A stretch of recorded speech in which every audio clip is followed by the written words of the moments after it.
Hello, and welcome to the show. It's Wrestling with Entertainment, the only audio experience on the web today, the trusted choice for interviewing all your favorite wrestlers every Tuesday and Wednesday, and previewing and reviewing the latest shows from WWE, AEW, New Japan, and everything in between every Saturday on YouTube and Castbox, sponsored by Rogue Energy and Player One Coffee. I'm, of course, your host, James J., alongside Kaliko Yats. They see me rolling, they hating, patrolling, they trying to catch me riding dirty. That was just in my head. I'm sorry. No, I take it. And it was a good week for Wrestling Wit as we interviewed Arthur Ador last Tuesday and Zoe Cannon last Wednesday. Two incredible, unique interviews to say the least. Obviously, Arthur from Estonia, trying to bring pro wrestling to Estonia, and only 19, so he might actually be a big deal in the coming years. So definitely check him out if you already haven't. And Zoe doing great things in the Pennsylvania area as well. Cannot recommend those interviews enough. Definitely go into the archives and check them out. This upcoming Monday, it's the end of the month once again. So this upcoming Monday we have Kenny Calix. He is the best friend, brother of friend of the show, Anakin Murphy. We talk about that. Tag teaming with him, being rivals with him. We talk about a tweet that got him in trouble, and a whole of a lot more. Definitely Kenny is an incredible individual and cannot recommend watching that this Monday. This upcoming Tuesday, we have our first ever commentator interview with one Dave Bradshaw. You may have known him from What Culture Pro Wrestling as the lead announcer, later on becoming Defiant Wrestling. We talk about that, commentating matches for Kurt Angle, Cody Rhodes, Rey Mysterio. We talk about walking across the country, walking 90 miles for charity. We talk about possibly getting in the ring himself. We talk about Cowman. We talk about a lot of fantastic things, incredible interview. And this upcoming Wednesday, we have Kylie Devon, our first ever interview from Russia. Kylie does not speak great English, so we actually had a translator for that interview.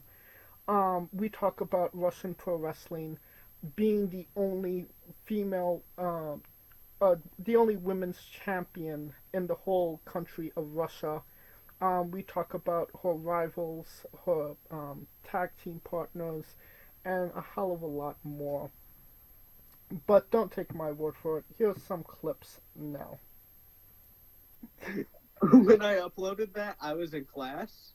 Well, I uploaded that the night before, and I was in class, and my phone kept buzzing in my pocket. So I was just like, what is that? Like, my phone never goes off this much in the morning. And, like, it kept buzzing, and, like, my school was, like, very strict. Like, you can't look at your phone, blah, blah, blah, blah, blah. If you get caught with it, it gets taken away. So I, like, finally get a chance to look at my phone, and I see, like, 50 notifications from Twitter. And I'm like, oh, my God, what did I do? And I look, and I, like, see, like, people, like, Gary J responding, Aaron Williams, Evangelistico, there's probably more, Merc, Hoodfoot, all of these people responding and quoting and saying stuff about it, and like, it was like for a moment I was the talk of the town, and I was in shock. I looked at that in school, and I was like, whoa, what did I do? I exploded the internet. And I realized that, like, my like big toe nail on my left foot was in agony the following day after we did this walk on the bridges. And so I had to go to a doctor to look at my foot because I was like, man, I'm walking like 90 miles in 5 days time or 6 days time. Am I going to be all right? What's wrong? He goes, yeah. He's like, he said like your new boots are a bit like, they must have been a bit small because they've been like ramming the toenail into the toe. Ooh. So he said like, basically that, this is gross, by the way. So if anyone is squeamish, you might not want to listen to this. But he said like, that toenail is going to die.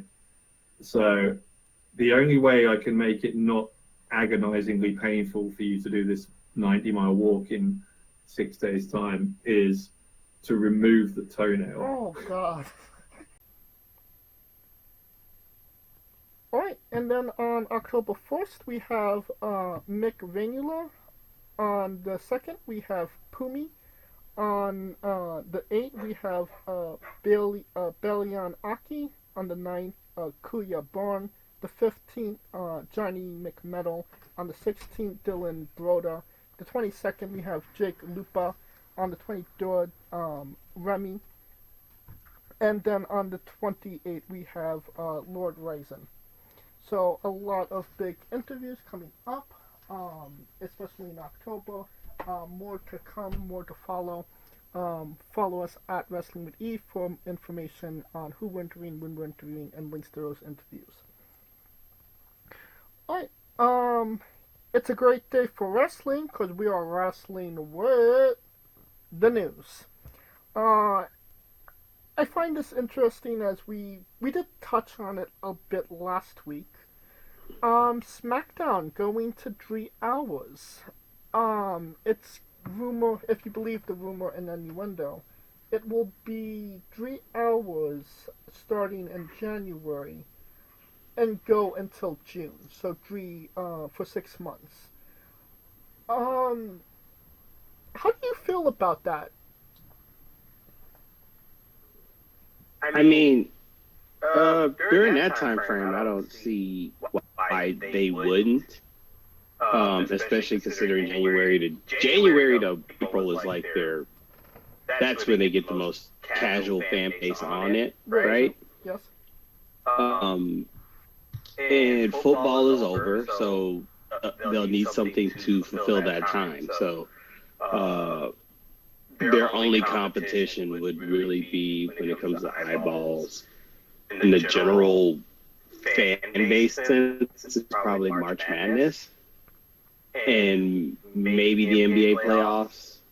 So I mean, but the NBA playoffs is scheduled day to day, so so it's not a bad move to set storylines for what they want to do, and it's a good test out. I mean, people are used to 3 hours of Raw, and people think 3 hours of Raw is a drag. It's going to be interesting to see how they view 3 hours of SmackDown when they consider SmackDown the better show. Very true. Especially from a storyline sense. So, yeah, so it's going to be very interesting to see how that works. And it works because it's, right now, Tillen's on fire. And it doesn't feel like that everything that they're doing is not dragged down our throats as far as, like, stories. Very true.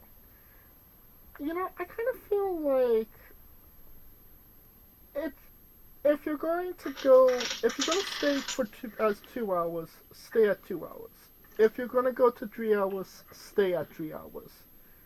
But don't change us every 6 months. I kind of feel like that's consistently inconsistent, and it could be very confusing for for just fans in general.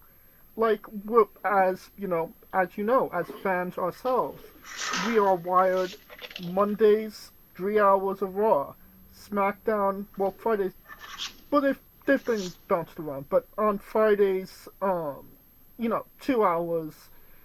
You're kind of wired to expect what you know, and being very inconsistent with that could really mess with your crowd, with your fan base. No?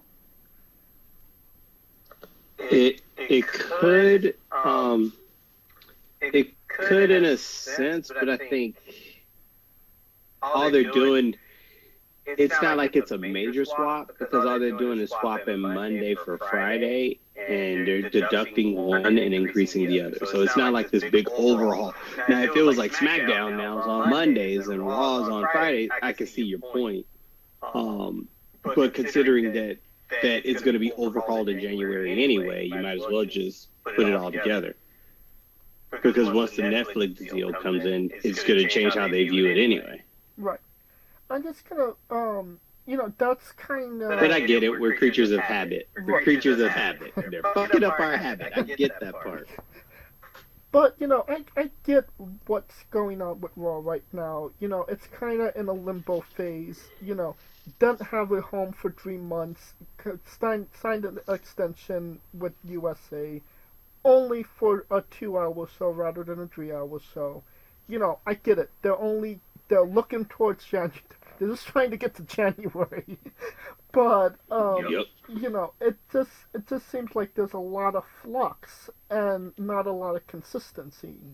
And that's very un-WWE, because the fact that they are so used to being consistent on the same channels for so long. Right. So, yeah, I get it. Yeah, so, when you take that consistency away, it fucks with your fan base. It's fucking with me, at least. It's gonna fuck with them, I think. It's gonna fuck with them the first couple weeks, because a lot of people are used to recording it. Recording Raw, like myself, so it'll be a bitch that I can't record it. And it is going to be interesting in the sense with Netflix, is there going to be a playback? So it's a lot of moving parts. I mean, the change is extreme, because you're going from on TV to where we have cable outlets where we can record it and have it sit literally the next day, or in my case, the same night. Right. Just watch it from the beginning. To I don't know how Netflix is going to store the library of Raw and how is that going to come into play, because Netflix is doing something totally different, which is streaming live TV, something that they are not used to. So yeah, it's going to be a lot of hiccups. I think it's going to be a lot of growing pains. Just brace yourselves, winter is coming, and I think it'll work the kinks out. It'll be okay. We will not be. I'm just more. We will not be covering AEW Winter is Coming this year. What? That's literally the name of one of their events. Winter is Coming. I mean, winter is coming. I mean, they just signed a multi-year deal. Don't be shitting on them. We haven't reviewed Winter is Coming since Sting made his debut. No.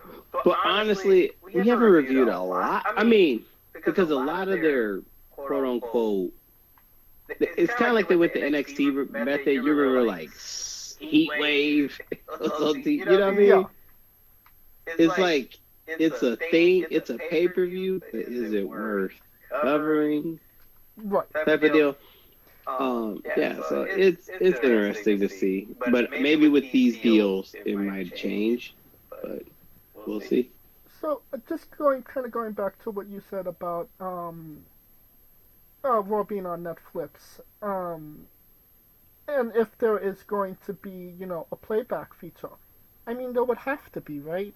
I mean you can't expect the majority of people to just stop their lives and watch Raw when it comes on. There would have to be some... Yeah, they do. Hell yeah, they do. I mean, yeah, back in '97, of course. But but they do it now. Different breed of January is the perfect time because it's leading up to the Royal Rumble. Yeah. But my problem is how immediate is the playback? Because prime example, Peacock, the pay-per-view playback is ass. You remember the network used to be able to play it back boom, right? The playback Peacock, you had. the playback. You kind of gotta wait. Yeah. Wait a minute. It takes about an hour for the playback to come on for WWE PLEs. I know that For Peacock? Yeah, I know that for a fact because I ran into it on more than one occasions. Well, I must be impatient as shit because I wanted to meet because I catch it and I rewind it back to the beginning. So I'm like trying to, you know what I mean? Little speed run Like through the commercials and shit, and then they just cut the whole thing off. That's right, because when the stream usually goes like an hour after the show ends. So let's say like it ends at 7. So the stream will still run until 8, and then you won't get the event until 9. Still is pissing, to say the least. Because if I'm in the middle of it and they turn it off, then you have to wait until it comes. Wait until that's what gets you. It's not that.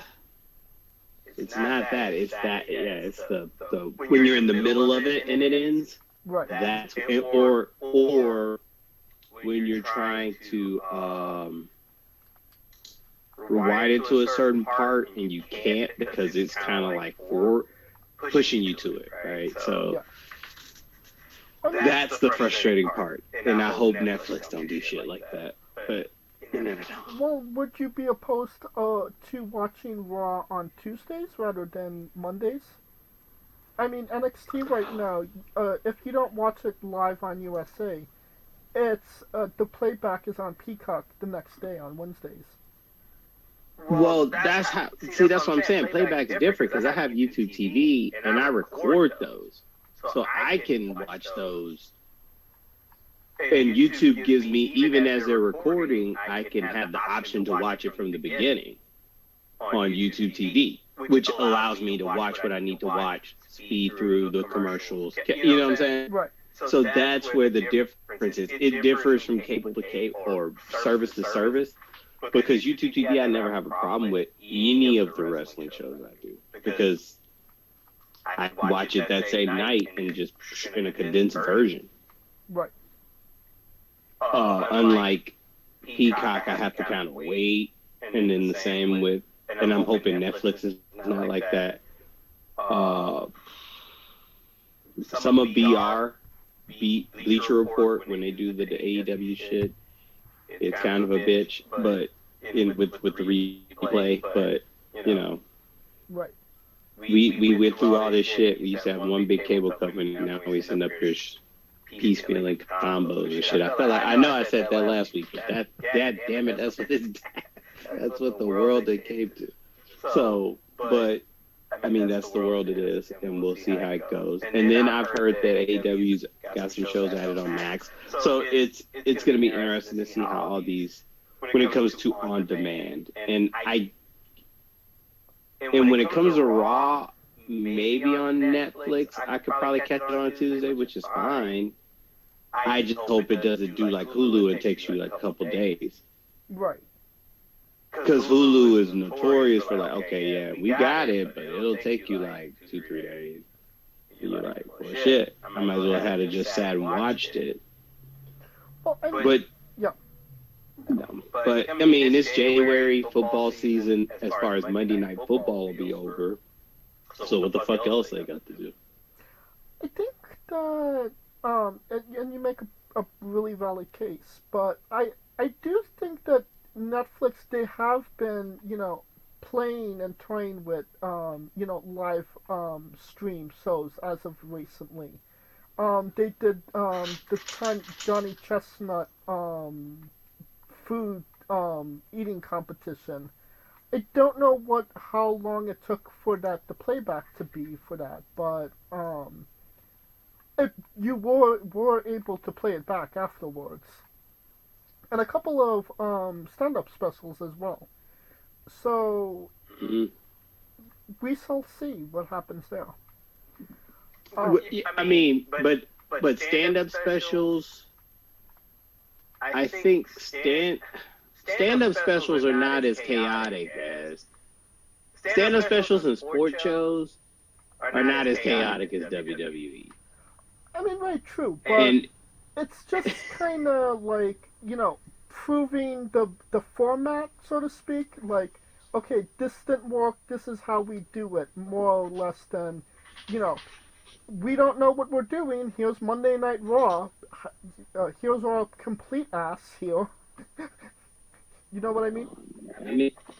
I mean, let's hope, because hopefully they're gonna figure out this is how we do things. Please let us do it that way, and how they work in commercial breaks. And hopefully, I mean, if it's 3 hours no commercial breaks, that would be something. Definitely. But I mean, I think that would be the biggest treat. Giving people 3 hours of just straight wrestling stories and without the the fluff of picture commercials. But I don't think WWE could get away with that. Oh, definitely not. Unless they buffer in 30 minutes of commercials in the front load 30 minutes of commercials or backload it. From what I heard, there is going to be commercials sprinkled throughout. What those commercials will be, I have no idea, but we shall see. What we will be seeing sooner rather than later is the Lucha Bros on WWE TV. Rumor and innuendo suggests that they have signed with WWE. We will be seeing them sooner rather than later. From what I'm hearing, it is going to be on the main roster, Raw or SmackDown. What are your thoughts, and where do you think we should see the Lucha Bros? I mean, they are way beyond NXT. They've been in it too long to be going to NXT. So to the main roster they go. It's going to be interesting how they tie them in. Hopefully not with, I mean, LWO is a shell of itself. And I mean, it would spruce up Legado del Fantasma, that's for sure. If they go that route, or they could just do their own thing. It really was the. But I feel like the storyline's going to be they come in and LWO and Legado del Fantasma is going to recruit. It's going to be a recruit storyline. I really hope that that's not the case. I really don't want to see the Lucha Bros and the telenovela portion of Raw or SmackDown. I would Telemundo. Right. I would rather them just kind of be their own separate entity, and just do their Lucha Bros shit. But if there is, if you do want to bring them in, like in a faction or latch them onto anybody, well, I mean, Damian Priest is in a major blood feud with the Judgment Day right now. Why not put Ray and Penta with Priest, and then, the odds are now even. You know what I mean? That would work, but you have to connect the dot between them and Priest. Can we connect the dots and of that Priest the Lucha Bros and Judgment Day? Is there like any history between Balor or Carlito? I want to say no. The closest, it's a stretch where, I mean, the biggest stretch is like Carlito. I mean, the foundation's there with Mysterio and Escobar. It's just there. The history's there. I don't expect them to go super deep into it. It just depends on which side are they going to be on. I feel like Raw needs another tag team because it is tag team depleted. SmackDown, at least they got the Profits. They have GOD. Bloodline, DIY, A-Town Down Under. A-Town Down Under. It's a lot over there. So Raw would be there. Raw, honestly, would also be there better, considering the PG-13-ish of it. It would be better for them, based on their style.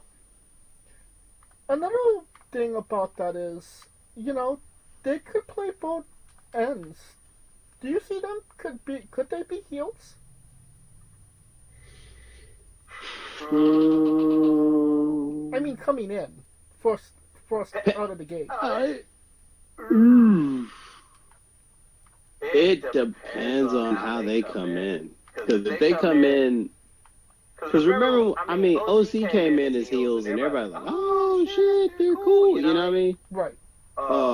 So it's how they come in. I don't think they're gonna come in. They need face Latinos too, so it's kind of a thing. They are struggling to connect with that audience with faces or heels. So they are trying to concentrate on that demographic for sure. Well, another tag team coming in, the Motor City Machine Guns. It was rumored and innuendoed that they signed earlier this week with WWE and will be put on they signed and they're going to AEW. They're going to AEW. No, they're going to be on NXT TV sooner rather than later. Got it. I've said this before. People know my stance. I don't think that they add really any value to WWE or NXT. If they're as talent, if they're going to be like coaches and help these guys and girls, fine. But I think that they're kind of in the twilight of their career, and they don't necessarily need a WWE run. I think it's good for them to try it once to see if they like it. The same way I felt like with Ricochet, who's been all around. It's good for them to see if they are, you know what I mean? Even if they're in the twilight of their career, just to try it out and see if it's something that makes them comfortable. Honest, and you have a lot of up-and-coming tag teams in NXT that actually need that kind of mentorship. So it fits within them. Even if they go in and just win the NXT Tag Champions and kind of use that as a gatekeeper to make elevate everyone else, I think that would be a good thing. If they give Motor City Machine Guns the NXT Tag Team Championships and they didn't give Gallows and Andersons the championships, NXT's gonna have some fucking heat with me. But Gallows and Anderson went straight to the roster. They didn't go to NXT. And now their asses are on NXT, feuding with the varsity people, Chase U. I mean, Chase U is not a thing now, sir. It isn't? I know that they're in a feud with Ridge Holland because Ridge Holland was part of Chase U, and then he literally just destroyed Chase U. Yeah, well, I mean, Gallows and Anderson isn't going for WWE gold right now. They're on NXT for whatever reason, so they'll get the Motor City gets championships before Gallows and Anderson. Bullshit. How dare you? It's possible. I'm not saying immediate, but I am saying within 6 months.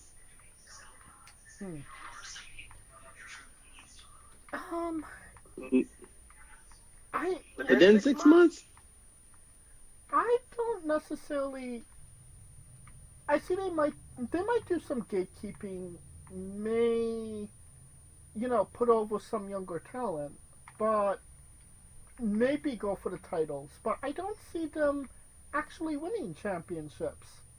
I see that they would be maybe more on the happy to be here list, so to speak.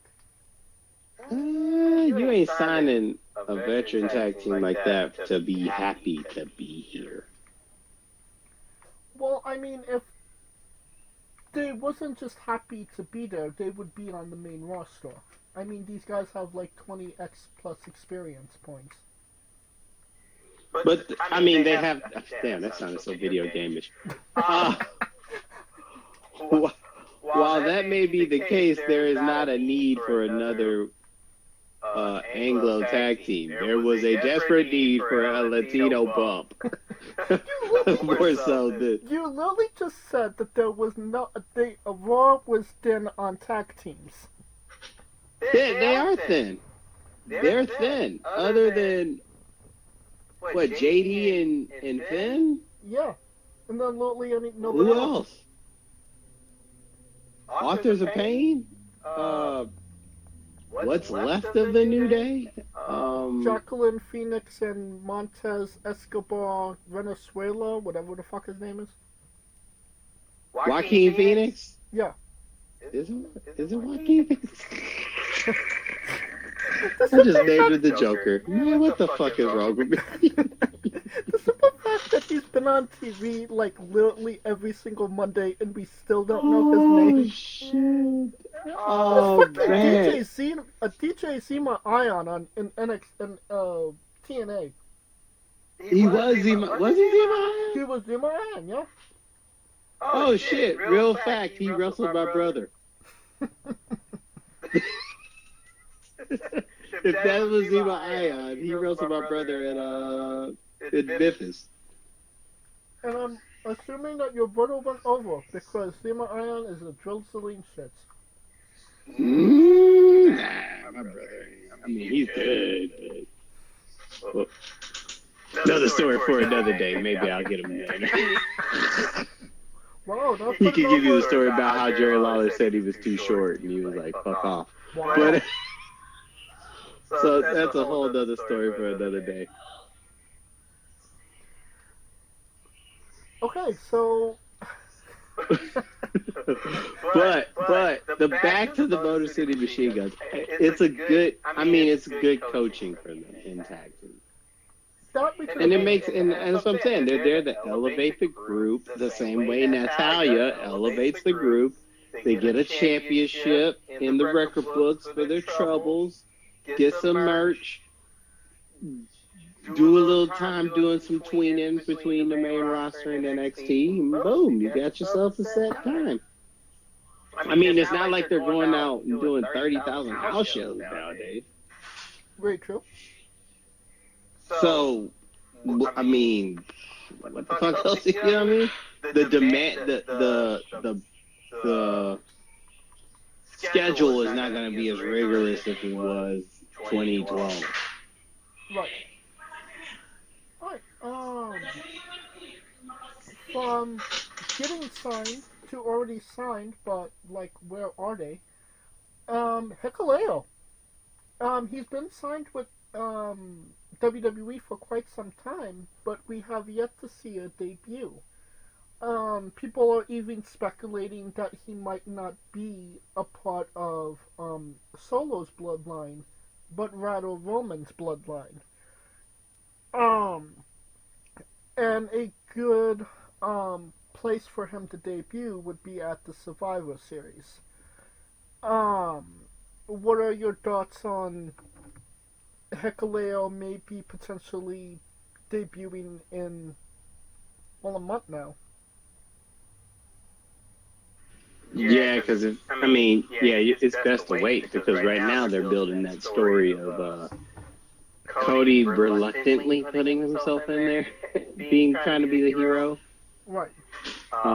Which is the enemy of my enemy is my friend, and that's why I don't get why people. I'm a sidebar. you motherfuckers are so fickle. They're like, well, why would Roman team with him when he beat him at 40? Well, Roman beat him at 39. They understand that they don't like each other, but the enemy of my enemy is my friend. That's the slogan that always will run through end of time. Oh, yeah. I think Cody's going in understanding that there's no honor amongst thieves. Now, it's going to be interesting how Bad Blood pans out to get to Survivor Series, because after that tag match, is Cody going to be like, all right, I'm out?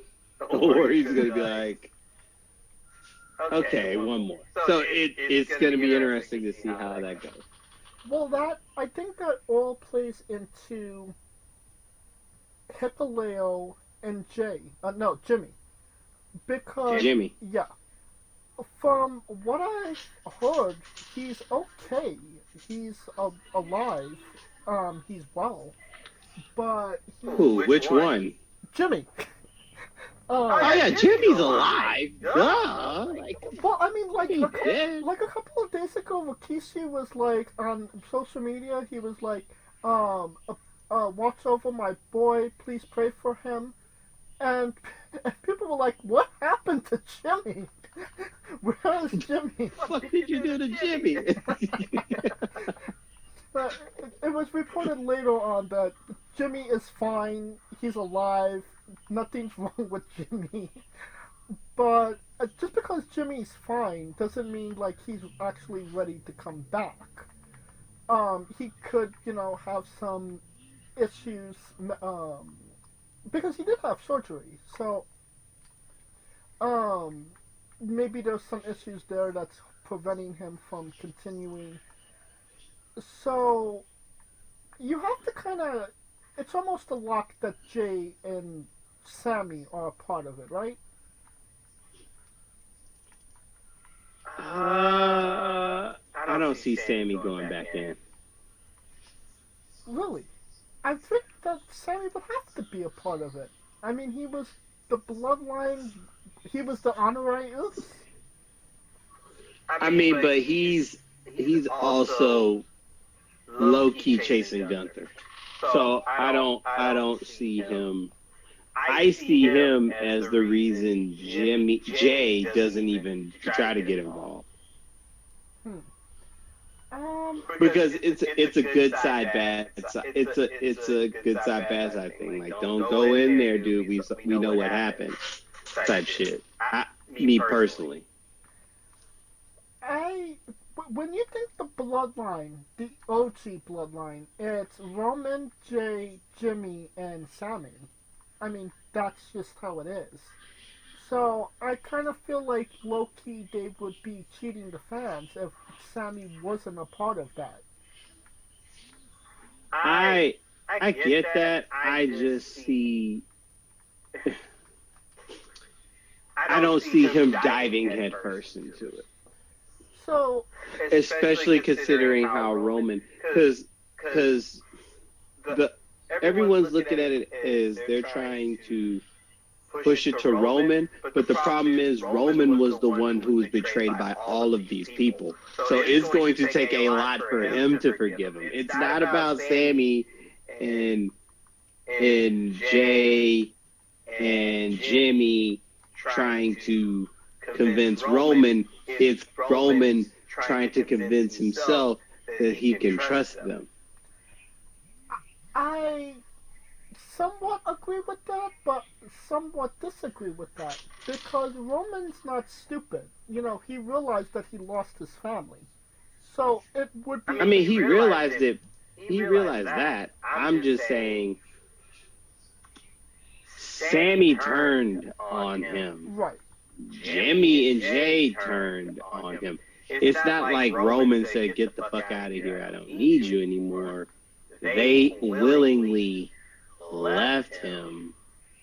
Well, Jimmy turned on him, and then he came back. Yeah, Jimmy turned and came back. Boy. Yeah, so Jimmy, if anybody had the least hard way to get back into the bloodline, it'd be Jimmy. I mean, Jimmy says shit. I miss you. But I could You're not struggling. You ain't struggling at all. I could absolutely see, like, Roman going to Jay and say, we're family. Let's do this. Let's put it back together. And I could also see that Jay would be like, if you can convince Sammy to come back and be a part of the bloodline, then I would consider coming back. What would be the reason Sammy comes back? That's the thing you have to answer. Question. Yeah. That's a bajillion-dollar question. What is he gaining by coming back? Very true. Because we see what, I mean, at least and the problem is that Jay and Sammy are kind of involved between Braun and Gunther, and then Jay is really in it with Judgment Day, Braun, Rhea. So he's got so much shit going on right now. You see what I'm saying? Right, but it's kind of a hard ass to tell him, yeah, drop that shit, join this bloodline. And that's the point of it. It's like, the point of it is like he realizes that he has a lot on his plate that he shouldn't even be jumping in. I mean, what stopped him from stopping Solo 4 or 5 months ago? Because they crossed paths. Jay and Solo, you mean? Yeah. Because after he jumped on Jim, they crossed paths. That's right. They did cross paths once or twice. I can't remember the context of it, but I mean, it was just passing, but that's my point. Like, if there were ever a time to do it, that would have been it. But you can also understand why Jay doesn't want to, get involved. He was literally in an abusive family dynamic because of that. So, you can understand why he wants to stay away from it and why Roman would want to bring him back into it. But what I was kind of getting to was if Jimmy isn't necessarily ready to come back, who do you fill that spot with? Dwayne. Huh? Dwayne. Oh, fuck no. Dwayne ain't coming for no fucking War Games match. Well, Dwayne ain't coming for the War Games, but he's coming to turn. I mean, eventually, but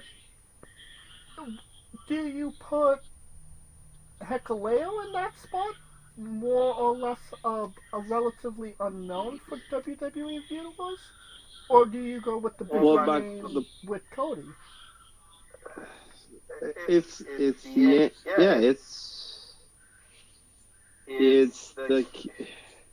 interesting because of the simple fact that Hikuleo's has more in common with the Tongas because they're half brothers than he does with Roman. So I can see him going in as a mole. But the question is, Jimmy's going to be on this side. Cody is hesitant on the side. So that's 3. War Games is roughly 4 and 4. So even if Hikuleo joins, he's probably going to turn. Pulling Jay into it, it's kind of like... It's like if Jay comes in, I think Braun is going to interrupt in some way, or the Judgment Day is going to interrupt in some way, and you kind of want to keep all of that separate. I get that, but I mean, it is a different show. This is Raw talent fucking with SmackDown talent, so it is going to be somewhat separate, the issues that are going on at the same time. And also, these issues can maybe be resolved before November. I mean, we still have 2 weeks left in September, and then October, and then Survivor Series is in November. So all of this can be resolved before that, while Jay is just kind of twiddling his thumbs, wondering what's next.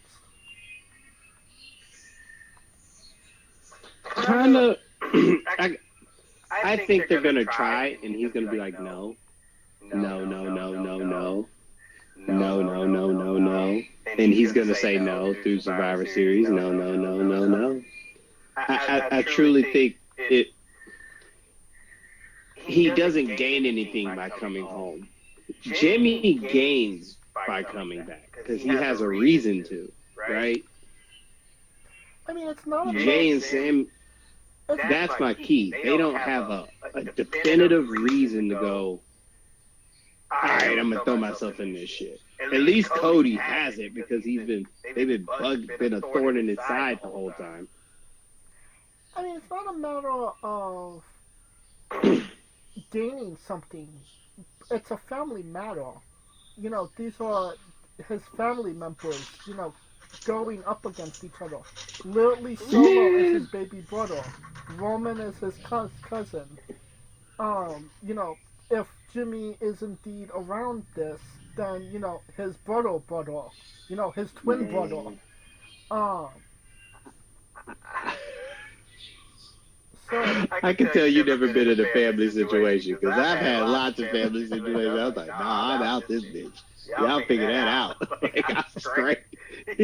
you ain't never been in them situations where you're like, yeah, I'm cool. Y'all figure that shit out over there. In the meantime, I'll stay away from the fray. And I mean, that's what he's doing right now. But at some point, I mean, he's been doing that since he left. But I mean, and why would he just change his mind now? I mean, at some point, the prodigal son has to return. So he ain't Simba. He ain't Simba. That's for sure. Roman's Mufasa, but he ain't no damn Simba. That's for sure. Well, let's get to the next bit of news. We're talking about, you know, NXT, you know, the Motor City Machine going there, and Raw and SmackDown, you know, with their crazy things going on. NXT is is trying to hit the road. From what I've heard, no real issues with the Chicago show, but they did have to get a smaller arena for the St. Louis, Missouri show. They were originally in a 18,000 seat arena. They had to downsize to a 3,000 seat arena because they only sold roughly 2,000 seats. NXT trying to catch fire, and it kind of seems like they kind of got burned. Is this not a great sign that people are just not as interested in the NXT brand as the WWE brand? Well, the NXT of now is not the NXT of, hell, even 4 years ago. Let alone, I mean, 4 years ago. Shit. If they had did all this and they had Keith Lee and Adam Cole and the Undisputed Era, the Prophets, and you can make the argument. I mean, but it was hard to do that then, too, even when they were doing house shows. So, I mean, NXT never really did.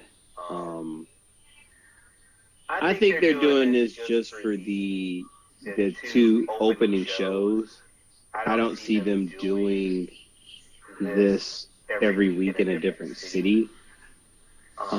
I see them doing this for like their big shows, but not for the first 2 shows on the CW. They were just trying to get a buzz to come on the CW with Punk and Orton.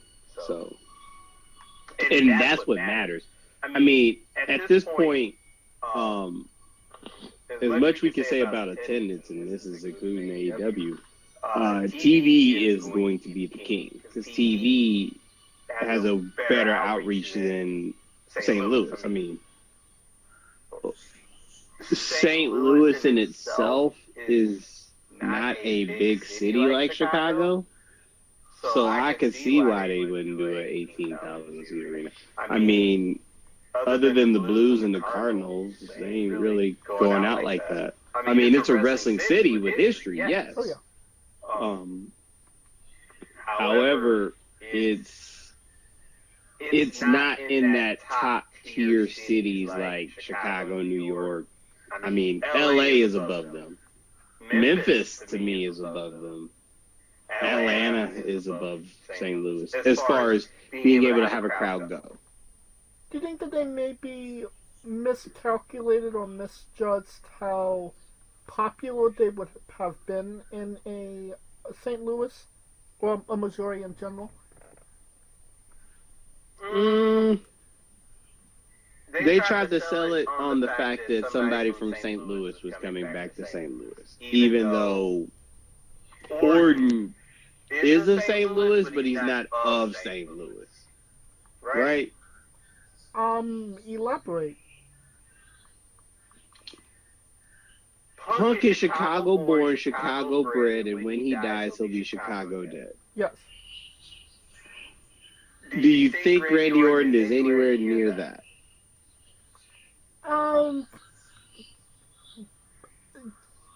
Yeah, I kind of get where you're heading with that. So my point is that so it's working in Chicago because they got someone who A, still lives in Chicago, B, is of Chicago, supports Chicago through and through, whether it's basketball, football, hockey, the works. He is of the city. It's kind of... Okay, I get what you're talking about, but maybe I'm just ignorant here. But because the city has an investment to see one of their own in that regard, because he is more ingratiated himself with the city, and even though he left the city, he never forgot where he came from. Orton, I'm not saying that. I mean, that could be the case, but it's not like Orton running around going, "Oh yeah, man, I'm St. Louis, so St. Louis through and through." Is there like St. Louis pride? Like, is there like, oh, that St. Louis pizza, and oh, this St. Louis insert of sports team name here? I mean, that's my point. It's not really like that. Jerry, okay, I'll put it this way, and I'll put Punk out of it. Jerry Lawler and I'll put Jerry Lawler in this. Jerry Lawler and fucking Randy Orton. When you think of Memphis wrestling, you think of who? King of fucking Memphis, Jerry the King. Jerry fucking Lawler, because he's been there, he lives there, he has a restaurant is of the there. city. You see what I'm saying? Yeah. He's in the. You know what I'm saying? Yeah. If NXT did Memphis and had Jerry Lawler pop, it'll draw more than St. Louis or Randy Orton, is what I'm saying. Because Jerry Lawler is more in that community. The same way CM Punk is more in that community than Randy Orton. Not saying that he's not, but I'm saying when you compare it to those type of people, it's very minuscule. And, just touching on what you said, Chicago in general, I feel like they would have done, really well even if CM Punk wasn't on that show. Simply for the fact that, Chicago is just a very much a wrestling city. They love their pro wrestling. Maybe they miscalculated or misjudged that in, for St. Randy Orton, yeah. That's what I'm saying. They had to have, because I don't see... I mean, it's rare, because they're like, oh, Randy's coming home, and everybody's like, Yeah. But I see CM Punk coming home, like, oh, shit. You see what I'm saying? Yeah, but they're always like that for some. That's my point. Yeah. It's AEW, they were popping for his ass. When they did the show in Chicago, who they grabbed? The motherfucker who ingratiated, who could get the people of the city to come out because they see him as one of them. Does that make sense? Yeah. But that's where they miscalculated. Let's just put, this WWE stars, the pop aside. NXT just in general. Should NXT at this stage, with what they have, be running 18,000 seat arenas? Or should they be kind of sticking in their lane, running smaller buildings, and, trying just to get the word out there rather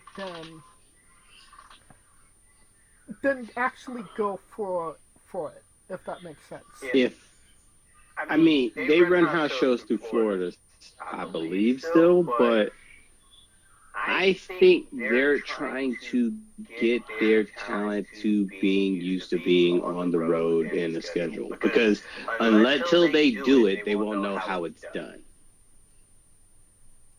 Right. And especially with the lack of I wouldn't say lack of leadership, but I would say lack of veteran locker room presence to explain to them how it goes. Other than Cedric Alexander, maybe the OC here and there.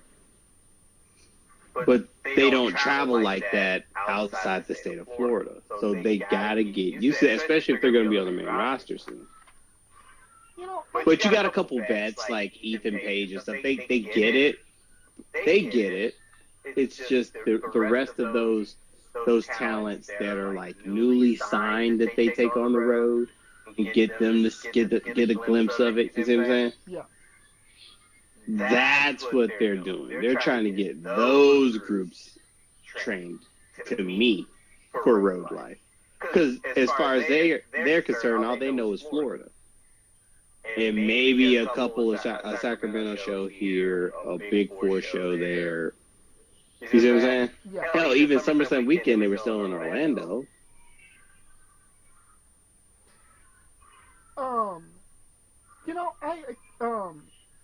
I kind of, instead of doing the 18,000, the prestigious arenas, would it be wrong if I would like to see NXT in what's it called? The Manhattan Center or the 2300 Arena or something like that? You mean the ECW arena? Yeah.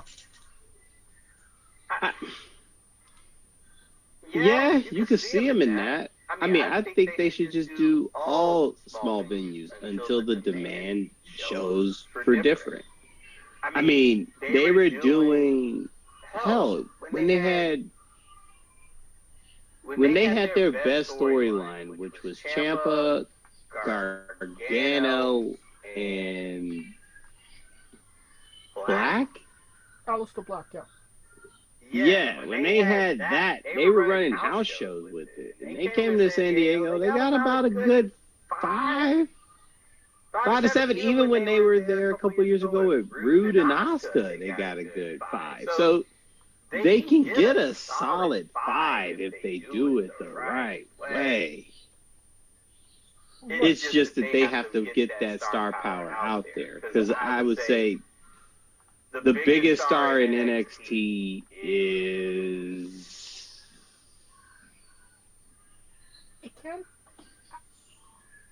I want to say that it's Ethan Page, honestly. He's at least the best known out of everybody. Hey, I would make the argument it's either Roxanne Perez or Stephanie McCool, but that's a whole other argument. Stephanie's not even on, isn't even on the roster yet. Yeah, she is, and she'll be. But that's my point. They got her on the roster, and she got more of an impact. Julia. Yeah, I could see that. But the people that just popped up. But they're building, they're teaching them the right way, but they're not. Trick is close. It's a little bit more. He'll be there. But that's what I'm trying to figure out. When Cole was there, you knew he was head and shoulders above. When Keith Lee was there, you knew he was head and shoulders above. When Finn Balor was there, you knew he was head and shoulders above Nakamura. I mean, even Sami Zayn, even though he didn't he wasn't he was an underdog, but he was the most beloved of them all. That's my point. Like, they're not. It's almost like they're trying to factor superstars, but they're not giving them that emotional connection to it. I mean, I'll put it this way. I have a more emotional connection to Chase U than I do Trick Williams. Damn. That's pretty good. Right. So, and that's all, I've always been a proponent of, if the story is good enough, it will bring, the fans. Like the whole Trick Williams, Carmelo Hayes storyline, or... Oh, yeah, that was dope. Or it was fucking dope. Mello and Breaker, or, things of that nature. If you hit the right buttons with the fans, they will come. If people are talking about it, they will come. You just have... Right. But when they come, you have to make sure that they stay, and you lock them down. And I think that's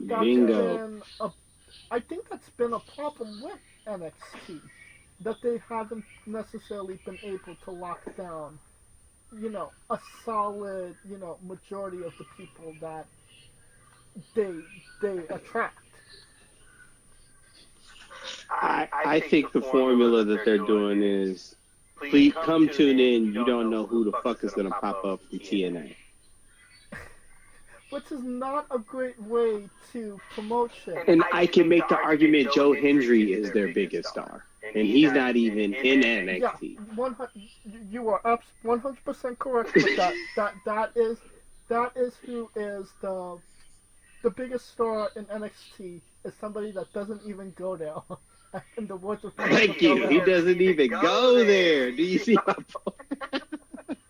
Which is a great segue into our next bit of news, which is that Joe Hendry will be wrestling Nick Namek at Bound for Glory for the TNA World Championship. They gotta be giving Joe Hendry fucking something at this point, no? If they want to keep his ass, they better do something. But Nick just got it, so it's a weird predicament to be in. But I think they had it planned for Nick to be the runner, and this Joe Hendry shit just came like a tsunami. Okay, but yes, he just got it, but WWE isn't necessarily looking to sign Nick Nemeth anytime soon. I think Nick Nemeth is not trying to go back to NXT anytime soon. And he shouldn't. Because there's nothing for him to benefit from it. I mean, other than, a paycheck. I mean, yeah, but why would he go back to somewhere he already was the champion of? I mean, why would you lower yourself to go to somewhere like TNA? Because because now he's the fucking man. That's why. Simple math. But now, but now he's the man of the place where NXT is just kind of poaching talent. And I mean, they're borrowing talent. I don't see the poaching talent. Well, not yet. And TNA has an argument to be number 2 over AEW as far as their attendance. Very true. So it's not a factor of the tickets right now. I mean, are they successful in that regard? I believe they're benefiting from it. Think about it, because Joe Hendry was like the hottest thing on WWE's YouTube, and you're like, you can come see this motherfucker at TNA for like $25. Exactly. 50 front row. 100 meet and greet. Boy, you better, yeah. It's gonna, yeah, it's a thing. No, and you're not wrong about that. What was his name? Don West oh my God, when Don West was in, when I went to a TNA event, like in like 2010, I want to say, like he had us wrangled up like cattle. Okay, you go over here. Give me $25. You get to meet this person. Give me $25, $50 here. You get this T-shirt, and you get to meet this person. Go over there, and you get. We'll give you this, and all you have to do is give me $10.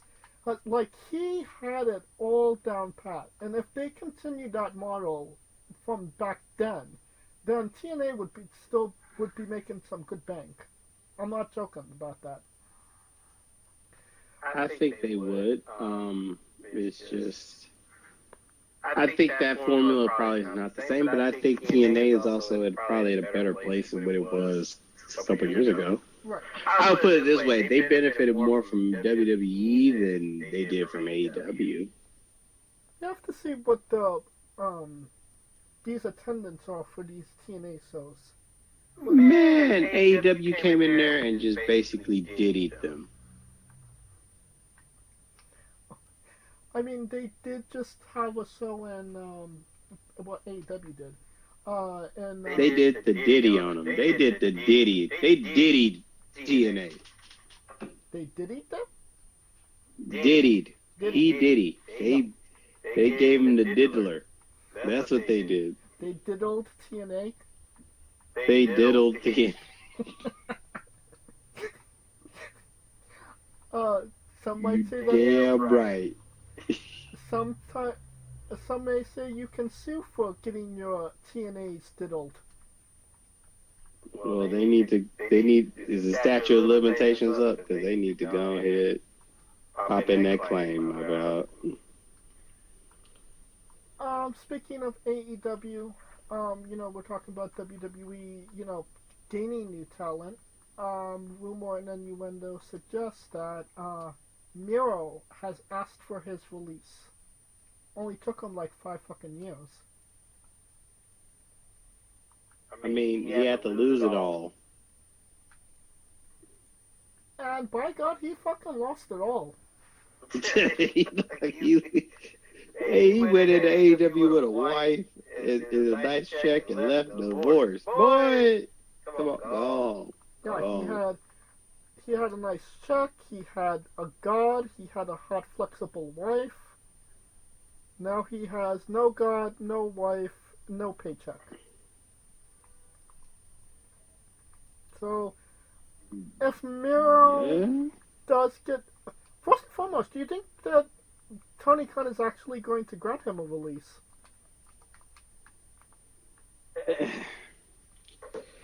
I feel like they're going to do that injury shit on him, but unless he wasn't injured. I don't think he was injured. They've been paying him to stay at home, honestly. And that's my point. Like, I know that Tony's just got a problem that he's got a good talent and he doesn't like for it to take its time. Maybe you can answer this for me. I know that if you're injured, you can say that you couldn't come to work because you were injured, but we can roll over the dates and you could come. They'll freeze your contract. Yeah. But if you're if you're able to come to work, mind, body, and spirit, and they say no, just stay at home, could they, and then when you say, I want to leave, could they say, well, you didn't come to work, we can't do that? You can't do that? Is that a thing? Now that, I don't think that would be a good argument for AEW. Because the difference is there's a difference between the employee not wanting to go and him wanting to come and they telling him just stay at the crib. Because if he's staying at the crib, I mean, at this point, I bet he was cool with it. I mean, until he got the divorce and now he's lonely. He's like, nah, I need to get on the road. And they're like, nah, I'll keep going. And now he's sitting there in his own head and he's like, I'm ready to go. He was like, I'm ready to roll. I'm ready to diddle Get back in TNA. it. Stay busy. Exactly. But it's not like he can't do anything else in the indies, because a lot of the motherfuckers are out there still working indies. Right, that is true. From what I've heard, he still lives in Bulgaria, so. Oh, dude, he's on the other side. He's ready. He's like, let me go and I'll live in Bulgaria in peace. If he does get his release, do you see him actually, working independence, or do you think he's just gonna go into the good night, retire? He might go into the night, because there was nothing stopping him from working the indies now. You can correct me if I'm wrong here, but prior to WWE, was Rusev on the independent circuit? Ooh, good question. I know he's a Knox Pro graduate, so technically yes. He is a Rikishi disciple. Okay, so he must have did something somewhere. Yeah, I mean, he's done the Knox Pro circuit, kind of like how, what's her name now? Jessica Rodden, J-Rod? Yeah. Kind of like that. I would think he did something like that. NXT got a hold of him and was like, yeah, bring your ass down here. I mean, yeah, because it's,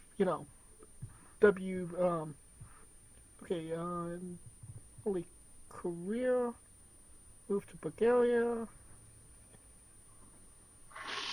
Yeah, he started in 2008, 2010, and then he got signed in 2010. He wrestled for VPW,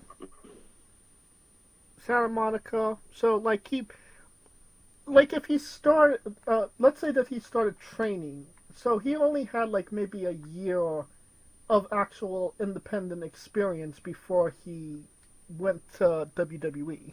Got called. Yep. Yeah. So I don't see WWE trying to bring him back. Well, I mean, maybe under Triple H, but again, I don't see WWE bringing him back. I mean, TNA would be happy just to have him. What about New Japan? I think he's gonna go into the night and chill. All right. Getting that good Walmart money. Hey, agree to Walmart in Bulgaria. Talking about Walmart greeters, Alberto Del Patron, or Del Rio, depending on who you ask. He's popped up, did an interview, said that he'd like to talk to Tony Khan and do business.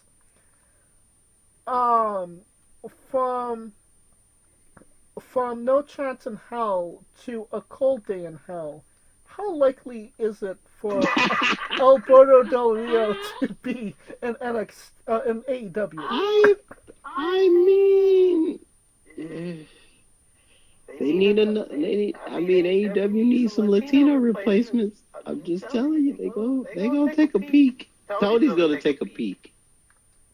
You think that Tony, considering all of this bullshit that Tony spouts on a regular basis, that he would eat his words and give somebody like Alberto Del Rio, who has had multiple accounts of multiple transgressions, especially against one of his contracted talent, that he would actually give him a chance? We thought CM Punk wouldn't bring his ass back. That tells you everything you need to know. Okay, as bad as CM Punk is, there's no allegations against him. He wasn't Diddy-ing TNAs, if you know what I mean. So, but like he's just an asshole, a moody asshole that people don't necessarily like working with. Like you can, these are apples and oranges. Like he could Del Rio could go to jail for the shit that he's done. But he's not in jail. Very true. He got that good mafia money. Allegedly. I mean, he got that Mexican mafia money. Yeah. Oh, shit. So I mean, it ain't it. I'd be surprised. He'll take a peek. I think he would take a peek, but I don't think it's gonna happen for the same reason you just said, because of the simple fact that AEW tends to hold a grudge with shit like this. Vice, as you can see, Drew and Punk, and I can confirm that motherfucker don't like Drew. Drew don't like CM Punk. But he also understands that there's a value to doing business. And AEW's not there yet. Right. Alright. Talking about somebody that's willing to do business. Kurt Angle, there was speculation that Kurt Angle may be managing American Made in the future. I'm not against the idea, but what are your thoughts on that? I mean, anything to keep Kurt Angle off TikTok. Hey folks, this is the Colossal Mike Law, and you are listening to Wrestling with Entertainment. Enjoy the show, support these guys. We appreciate it very much. We'll see you at ringside.